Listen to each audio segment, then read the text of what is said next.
All right, good evening. Thank you so much for joining TEDx Jacksonville for our very first small, great conversation.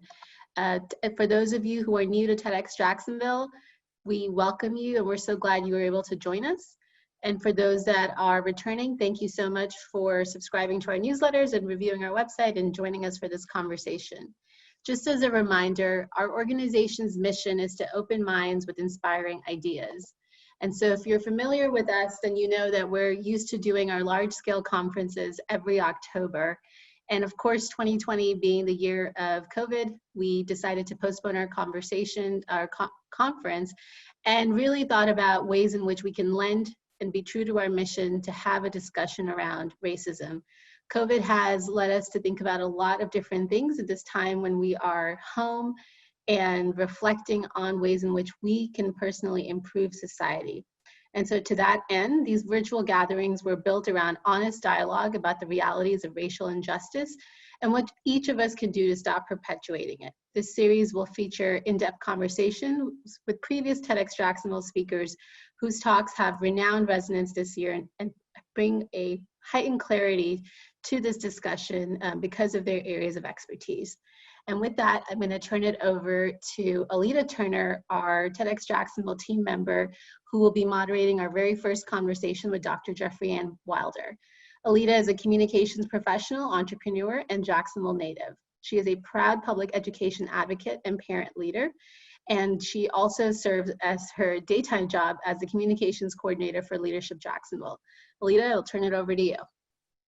Thank you, Sabine, so much for the introduction, and thank you everyone for joining us. I have the honor of introducing Dr. JeffriAnne Wilder. Dr. JeffriAnne Wilder is a sociologist and leading scholar specializing in diversity, race relations, and women's empowerment. JeffriAnne works as research faculty at the University of Colorado Boulder, working on the social science research team at the National Center for Women in Information Technology. JeffriAnne was born and raised in Cleveland, Ohio. She is very passionate about connecting sociology to the everyday issues occurring within our society, especially issues that impact women, girls, and communities of color. She gave a powerful 2016 TEDx Jacksonville talk called Race Talk, Activating the Power of Self-Definition. In the talk, she spoke about how racism, sexism, and other interlocking oppressions can create an outsider within status for many Black women in higher education, particularly those who are working as professors. One of the things that stood out to me the most as an African-American woman was, and you tell everyone, it is our personal responsibility to activate the power of self-definition. And that definitely stayed with me. So let's chat, let us know, let the listeners know, since you've been on the TEDx Jacksonville stage in 2016, how have you spent your time? What are you focused on now? Well, a lot has happened since 2016, since that talk, which for me was very frightening, even though I was extremely calm, or at least I hope that I looked composed. The entire TEDx experience was wrought with a lot of anxiety for me, partially because of the content of my talk and also because of just, the gravity of the moment, right? And not wanting to mess it up and wanting to get it right. So it's been a while since I listened to my talk, and, there are so many things that I was kind of reacting to as I was listening to myself talk about my experience as a faculty member. So in 2018, I made the decision, which probably didn't surprise very many people, to walk away from my tenured faculty position after 10 years in a sort of what I termed a radical act of self-care, and I would even push a little further to say a radical act of self-definition. I reached the point where I wanted to do something new and different, and I did something really bold and left a job that I could have literally had for the rest of my life. But I knew that there was something more for me, that my purpose was continuing to tug at me to do something more and different, even though I taught for 10 years at the university and 4 years, additional years before that. So a total of 14 years in the college classroom. And as much as I loved teaching, I have transitioned to, as Alita mentioned at the top of introduction, I'm a senior research scientist at the National Center for Women in Information Technology. So technically, I'm still faculty. I do a lot of research. I do a lot of talking about diversity, equity, and inclusion, to no surprise. NCWIT is the acronym for the organization that I work for. Folks who work for the organization are literally all across the U.S., but the organization is headquartered at the University of Colorado Boulder. And the organization really serves to broaden the participation of women and girls in computing and underrepresented groups. So I work on the social science team, working on national initiatives aimed to bring more underrepresented voices to the area of computing and computer science education. Awesome. Thank you so much for just updating the listeners, and you're still focused on allowing others to share their voice and to just activate their own self-definition in a space that they may not be represented well in. So thank you for continuing that work. Yeah, it's a lot of fun. I really enjoy it, and I don't want to miss this thought. So the one thing I wanted to also point out as I was talking about was that in my talk, I discussed how there were, that I went on to found this institute, which was fantastic, and that there were 3 people of color in my department. And, sadly, things have not fared so well, not just for the organization, for the institution I used to work at, but for higher ed in general as it relates to representation of folks of color. Those 3 people, including myself, are no longer with the university, so they have gone. And there is a lot of room for improvement at my former institution and at my current place, and at higher education and the workplace nationwide. Obviously, we're in a moment right now where all of us, regardless of what organization we work for, are taking a moment to think about what we can do as a nation to improve. And so I think that's probably one of the best nuggets about this talk, is that it's still very timely 4 years. 4 years later. Yes, very timely. And in your talk, you also mentioned Black Lives Matter. Mm-hmm. Right now, it's definitely more than a hashtag. In the recent murders of George Floyd and Breonna Taylor, now there's murals. 4 years ago, I'm not too sure that we would have saw Black Lives Matter painted on the streets of some of the major cities across the nation. So how has the events amplified the message in your talk? Well, I think one of the, tipping points was that I delivered this talk in October of 2016, on October 23rd, I believe. I remember that date because it was the day before my 40th birthday. And just a couple of weeks after that, we had an election that changed everything and completely shifted our nation's tenor as it relates to race relations. It sort of quickened the movement, if you will, because of things that would continue to happen over the past 4 years. And so, it's very interesting because you're right. 4 years ago, it would not have been, where we are right now. But unfortunately, we're at this moment because of a lot of things that have shifted, not in the best way, as far as our sort of complexion as a nation, where we stand collectively. There's a lot of discord and division, and so hopefully we're at a moment where we can move forward. And I think in every movement there are moments, right? Yes. There are moments. Yes. Right now, no matter where you look, you see something about the allies. Where are the allies? And allies may be listening. Can you just share and talk about what's authentic allyship? Yeah, so allyship is so important. And, it's almost kind of like, I talked about in my talk having a seat at the table, diversity and inclusion. I mean, these are like really big buzzwords that we use so casually now They're all very, very PC. And over the past couple of months, since the death of George Floyd, Ahmaud Arbery, Breonna Taylor, and others, there's been a lot of talk around allyship and a lot of energy, good energy around allyship. And so there's this bigger movement for folks to, okay, hey, what can I do? I want to be an ally. And I think that's really great. But I also want to caution folks, when you're thinking about allyship, it must be authentic. So it's not, you have to go beyond reading, the best, one of the books on the New York Times bestseller about how to be an anti-racist or white fragility. Those are great resources, but it's so much deeper and it's so much more complicated than that.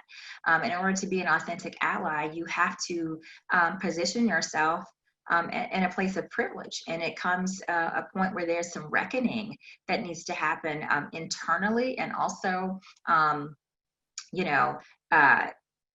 interracially and intra-racially. So, go out, grab that book or grab a series of books, educate oneself. But, in order to, if you're going to do that, then you need to be committed to the fact that it's not something that reading a book is going to cure or solve, that it's a journey, it's a process, it's an evolution, it's a continuum, and that being an ally is about getting out of that comfort zone, disrupting things when they happen, even if it's a comment that someone makes at a party, or if it's something a little bit more serious. So it's really important that folks are embodying not just allyship, doing it in the spirit of authenticity. Yes, and I thank you so much for sharing that definition with our listeners and even myself, because I believe that we all need allies. Martin Luther King Jr., he had allies for sure during the civil rights movement. One of the things that, and I'll just be honest, when we're having this authentic, vulnerable conversation, Right. so Right. It could be frustrating. It That's could be right. very frustrating. Like you mentioned in your talk, you freeze when someone makes that comment or that statement. And as an African American or a person of color or anyone in the marginalized community, you freeze and you begin to think, how should I respond? I don't want to come off as the angry Black woman or whatever, insert whatever you want to say there. But it's just like, you don't want to be stereotypical, but it's just like, is it our job to continuously educate our allies and or others who may rub us the wrong way? Well, that's a great question, because again, all the great energy around allyship has been happening it's been happening simultaneously as a lot of folks of color have been drained in energy. That people are really, folks of color and in marginalized communities and underrepresented groups, are feeling so exhausted and so tired. I experienced that just given, the work that I do. It made the work that I do even more difficult, having to experience so much happening in such a short period of time, pushing that against a pandemic. So a lot of things that were happening collectively as a nation, and then just things I'm dealing with or was dealing with personally, it could be very difficult. So it's like, how do you balance this energy for folks wanting to ask those questions? Hey, I'm ready to ask this question. Tell me about your experience with this. Well, some folks of color have felt very drained and dragged because they're getting a lot of those inquiries and a lot of those queries. And it's the pushback against that is like, my job is not to educate anybody. I'm not doing that. You go read that book and you figure it out yourself. Come holler at me after you've done a little bit of foundational work, because, again, the notion of allyship, there's a level of accountability there. And, folk of color need not be the problem solvers, right? We need not be the explainers. I think what 2020 has taught all of us, particularly folks of color, is that we need to take care of ourselves in the best ways that we know how. And so there's been a lot of self-preservation and a lot of self-care that's been happening on the part of myself and other folks of color too, as a result of this. Yes, thank you. And as a millennial, I definitely appreciate you sharing your experience, because it is hard, just retelling that story. Like you said, it was emotional. It wasn't easy. and you may have come across calm, but to continue to reshare that and even to see the news, it could be traumatic.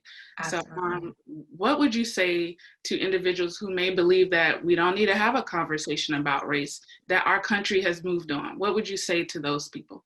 Unfortunately, that's not the truth. That's a fallacy. And what we need, and I think we all recognize this, or most folks recognize this now, what we're in need of is way deeper than a conversation. My heart wishes it was just as easy as a talk or a chat, right? Or a, difficult dialogue or discussion.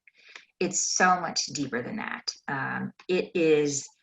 We're at this moment where we recognize that it is no longer, these PC words that we throw around. It's like everyone needs to be held accountable for doing that work in our personal lives, in our professional lives, where we find ourselves operating in whatever space. That work needs to take place in all of those spaces. I think one of the most encouraging things I saw, over the past few months is the level of, and of course, people, what we didn't see, thoughts and prayers were replaced by these statements, right? If all these organizations and institutions putting out statements, we, mourn the lives of so-and-so, we commit to doing so-and-so. We hadn't seen that before. I was struck by every organization, every entity, every company, from Peloton, who is really about cycling and spinning, right? To Ann Taylor Loft, that's in the business of clothing for professional women, to Dunkin' Donuts, to, everyone in their mother, brother realized, even if we're not in the work of diversity and inclusion and racial justice, we have to be, because we're a part of this nation and we are, as a collective, have to do this work together. So I think that's something that I felt encouraged by, and that's what I've noticed as different. And hopefully that puts us on a better pathway forward, because again, it's not a conversation. It's some deep, complicated, hard work that we've crafted ahead of us, on top of dealing with, an impending, weather, a pandemic, and all the disparities that amplify themselves during those things as well. Thank you. And you mentioned about the statements, and I know when you look at it, you read the statement, but then you sit back and you wonder, well, are they going to do the work? And that's where you talk about, it's more than just a conversation. It's more than just a statement. Sometimes it's investing dollars.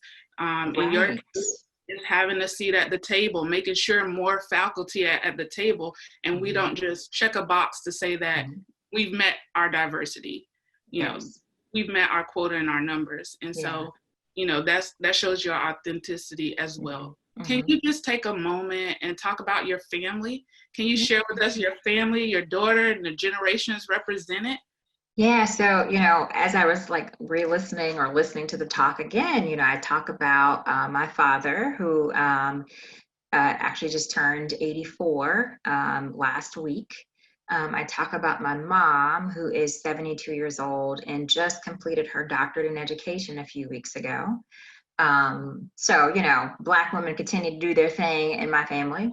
And what struck me in all of this, I'm constantly, and it's perhaps because I'm a sociologist, I'm constantly thinking about how people in my family and close friends are experiencing things in this space. My father, who was born in 1936 during the Great Depression, a member of the silent generation, is experiencing things. I mean, even the election of Obama, and then, everything that's happened even this year, he's experiencing very differently than my mom, who is a baby boomer, and has also born in rural, she was born in Mississippi, my dad born in Alabama, experiencing things a little bit differently. She's been a lifelong educator. And then, I'm a Xennial, so I bridge, that those folks born kind of on the tail end of you know, Generation X and at the beginning of millennials. So I'm a Zennial. And then I have a daughter who is 8 years old, who's part of Gen Z. And so just in my immediate family, I have people who are representative of all the generations that we have living right now. And it's very interesting to see how someone as young as my daughter is, you know, practicing and exercising self-definition in a lot of the same ways that my mom has, right? By, you know, planting firm on her goal to complete a doctorate at 72, right? And also thinking about my dad, who was, you know, for him, you know, when people think about Emmett Till, we think about, oh, these are things that happened so long ago. When Emmett Till died, my dad was a young teenager. It was very common for Black men to be lynched. And so there is a racial trauma that he carries with him that is very different from what I experience and very different from what my daughter experiences. But there's a lot of similarities in how we are going about our lives now in 2020, all of us. There are lots of things and points of areas that are converging too, even for my little one. Yes. Can you share more about your 8-year-old daughter and how she activated the power of self-definition? Something about the 100th day of school. What was that assignment for those who do not have children? Yeah. So, you know, I guess she comes from a long line of strong Black women. And, you know, it was very important to me as a mom to ensure that regardless of what she was getting outside of home, that she knew who she is, that she knows who she is, and she stands firmly on that, and is, you know, obviously it's not, you know, it's not completely planted. She's just 8, right? She'll be 9 in November, but you know, she just finished the 2nd grade, heading into the 3rd grade this past school year before things shut down because of the virus. My daughter's teacher sent a note to all the parents providing instructions for the 100th day of school. It's a very common thing that a lot of elementary schools participate in. And the instruction said something like, let's celebrate the 100th day of school. Please make sure that you send your child to school that day dressed up as someone who would have been alive 100 years ago. Okay, so immediately I was struck, like, wait a minute. All right, so 1920, you know, what was life like for Black people in 1920? Even though slavery had ended and there was the Emancipation Proclamation and, you know, all of those things in, you know, 1860s, 1920, we're still 40 years removed from the start of civil rights. And so, and the teacher had put in the notation, oh, if your family is, you know, your ancestors of immigrants, you know, think about like what life would have been like for immigrants. And I thought, oh my gosh, you know, there's still a lot there that was missing because there was no recognition of, you know, my family ancestry, my family lineage is not voluntary migration, right? Black folks came here enslaved, right? It was nothing, they were forced. So I told my daughter, we didn't even ask the teacher, I told my daughter, this is what we're going to do. So there's this really great book it's called, I think, Little Black Leaders or something like that. It's a book that chronicles all these really wonderful Black women who've made contributions to American society starting in the 1700s on into today. And I told my daughter, you're going to find a Black woman who was doing some really great things and was alive in 1920. And you'll go dressed up to school that day as one of those women. And so she straddled the fence a long time between Josephine Baker and Marian Anderson. And so when we shared with the teacher what she was going to do, how we had modified the assignment, her teacher immediately thought, oh God, you know, like, wow, like she recognized that there was something, you know, amiss or problematic with her instruction, right? That there had been a level of exclusion as opposed to inclusion. And it just so happened that my daughter was the only Black girl in her class last year. And what she ended up doing was, and it was also in February. So I thought that was interesting because they're doing that and they did not have any Black History Month anything. And so what my daughter ended up doing, she took that book to school with her every day from that point forward. And she started in her class a club for Black women, Black girls, women and girls, and another club for women, right? And she read from that book a few days every week. And so she was educating her second grade class about the contributions of Black women. And had we not said anything, that would not have happened. So, and it was, my daughter's idea to start this club and, start writing about and sharing the stories of other Black women. And so she has learned already how important it is to, bring voices from the margins to the center. Yes, and I'm positive that the teacher will, for the future, always remember to include the contributions of African American people. No doubt. So thank you. So I've just been notified that we're going to be taking some audience questions. So Okay. those questions, I have one already ready for you, Jeffrey. Okay.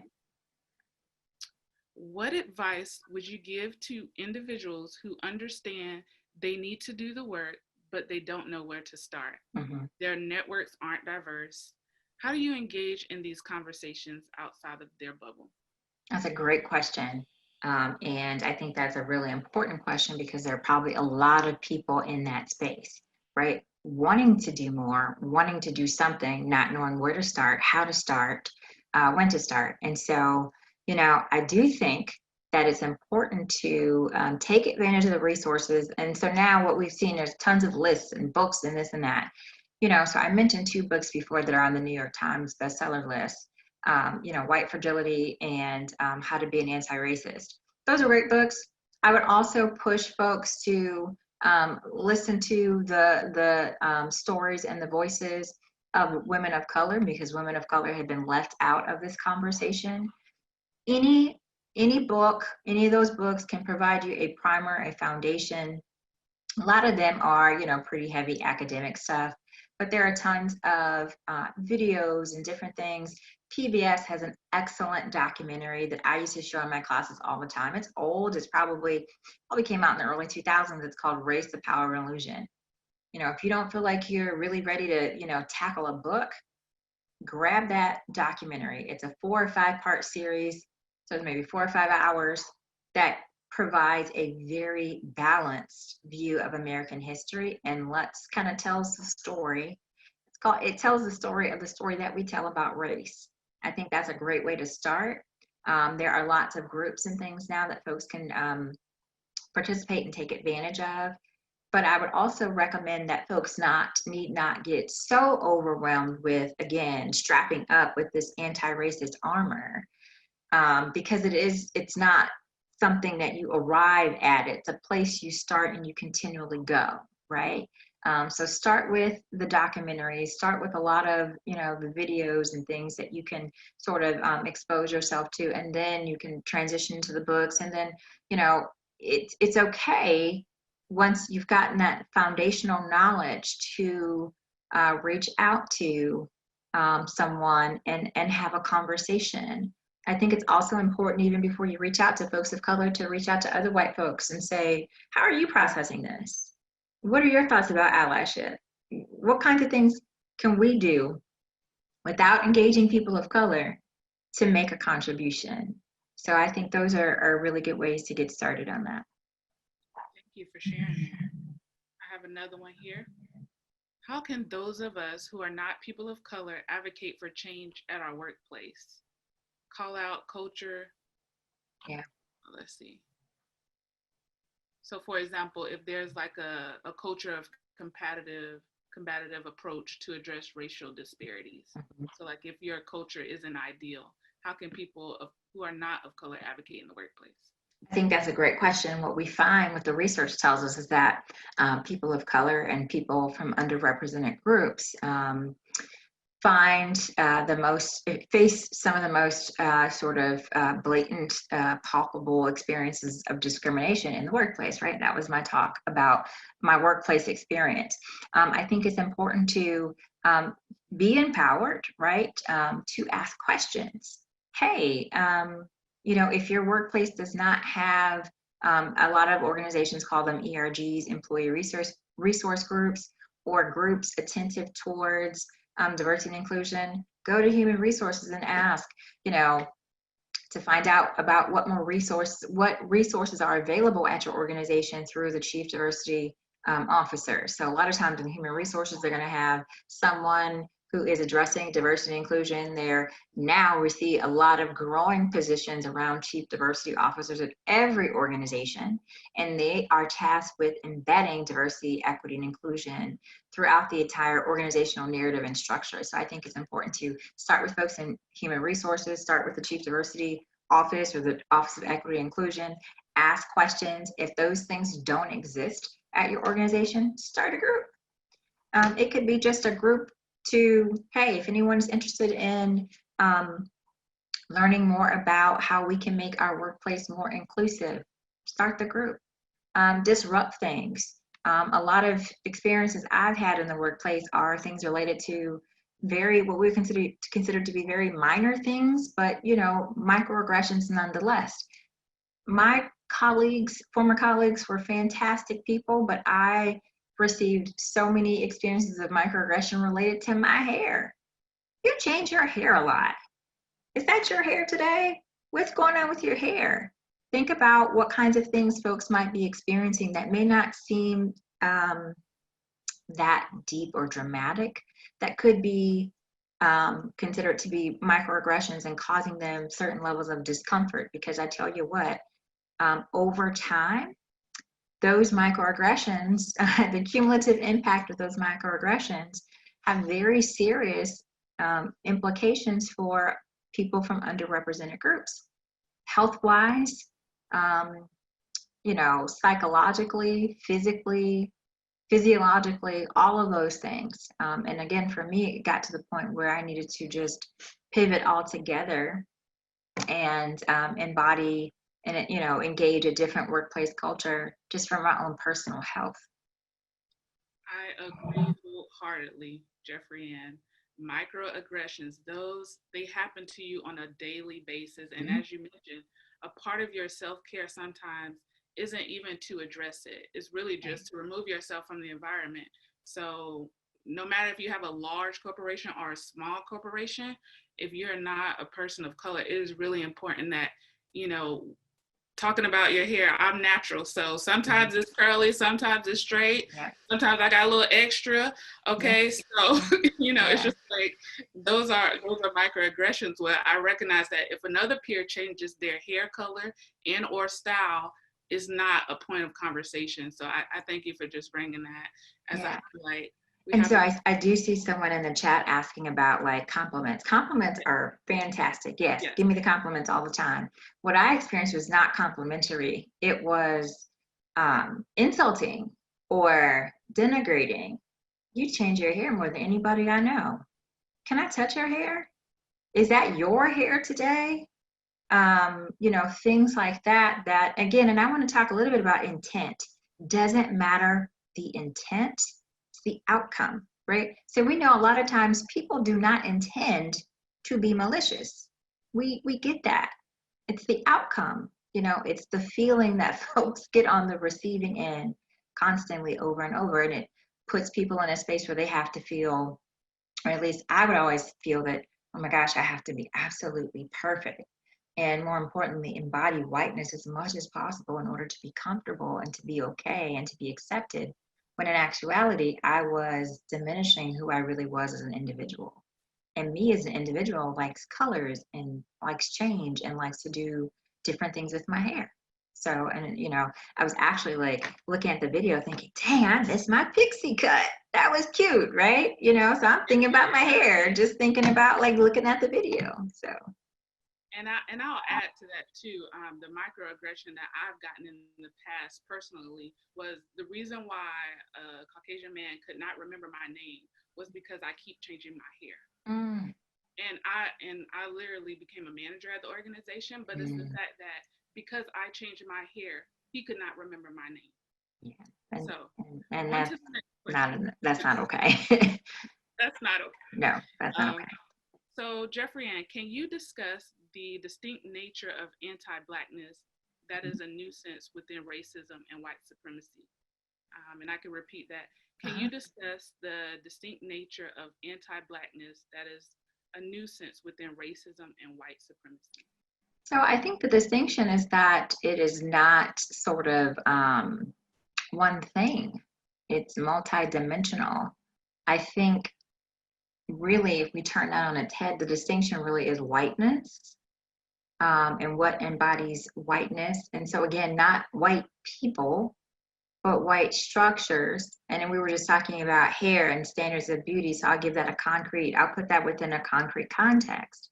So whiteness and, sort of white Western American standards of beauty deem that beauty is blonde hair, blue eyes, straight hair. Beauty is not deemed brown skin. It is not a wide nose. It is not broad lips. It is not curly or coily or kinky hair. And so if you don't embody, even as a person of color, if you don't embody or subscribe to whiteness, that becomes the nuisance, right? So that's multifaceted and complex. It's not necessarily one particular thing. It's a lot of different things. It's also how I talk, right? So a little bit ago, I was talking about my hair, and I kind of, moved back into, more African American vernacular speech, right? So moving in and out of that to talking more proper, right? And invoking all the grammar and all the rules of grammar and being very professional and white sounding. That in of itself is the embodiment of whiteness. And whenever you do something that goes against that, that in and of itself becomes the nuisance. And so I think what we're seeing now is this, continual pushback against whiteness, which is technically anti-Blackness, right? If you're thinking about that from a conceptual standpoint. And therein lies the rub. And so that becomes the distinction. So the distinction isn't one particular thing. It's a lot of things in response to or pushing back against whiteness. Thank you. We have another question here. How does religion fit in with race relations? I'll repeat that. How does religion fit in with race relations? It's squarely within race relations, which I also, again, another plug for the PBS documentary. So when you think about the origins and the genesis of race in American society, it is very different than race in other, nations across the globe. And religion in the United States helped to fuel racism in the United States. So this notion of manifest destiny, right? This idea of expansion. So thinking about how the United States started off as 13 colonies and ultimately became 50 states. It's built on the backs of, colonial expansion, and sort of connected right squarely in the middle of that is religious ideas and religious ideology. So folks felt like it was their God-given right to expand westward, acquire more things, colonies, people, entities to become the great United States. So the conversation on race in the United States is not complete without inserting religion and religious ideals because they were at the core of racist ideology. And a lot of our founding fathers believed that it was their God-given right to expand and to move forward. And they also believed that God deemed people of color as inferior to and subhuman to white folks. And then, and it continues on. If you're thinking about the civil rights movement and all that, when you're thinking about in the 50s and 60s, the Black church stood at the core of that as well. So religion is not absent from this at all. It's right smack dab in the middle. It serves as the nexus of racist ideas, racist ideology, and ultimately racial liberation in the United States. Thank you. I think we could probably continue the conversation. Mhm. You're definitely knowledgeable, and your experience, your lived experience, I know is helping others, not just myself, but all of our listeners. This is my final question to you. Okay. Okay. What keeps you going? Are you hopeful? I know we just talked a lot about, the past, your family. What keeps you going? Are you hopeful? Absolutely. I think, just the sheer fact this is August 1st of 2020, that I'm hopeful because it's been a hell of a year and I am determined to make it through, right? I cannot wait until January 1st of 2021, right? So we can all say, gosh, we made it through this year, which has offered us so much. As far as challenge and barriers and conflict and drama and sickness and all of the things. So being hopeful and optimistic is part of my self-care. I have to believe that things are going to get better. They will get better. They are getting better. Also, like I mentioned, my daughter, she is what keeps me going. She keeps me honest, for sure. I mean, she lets me know, like, you got something in your teeth, or, you look kind of raggedy today. So, she keeps me from ever like taking myself too seriously at all. So I think that, my daughter, my nieces, my nephews, the younger folks who are in Gen Z, we got to keep going, because the work that we do now makes their life better, makes our future better. So we don't have, I mean, as far as I'm concerned, optimism is our only option. We have to be encouraged and keep going in spite of what we're experiencing right now.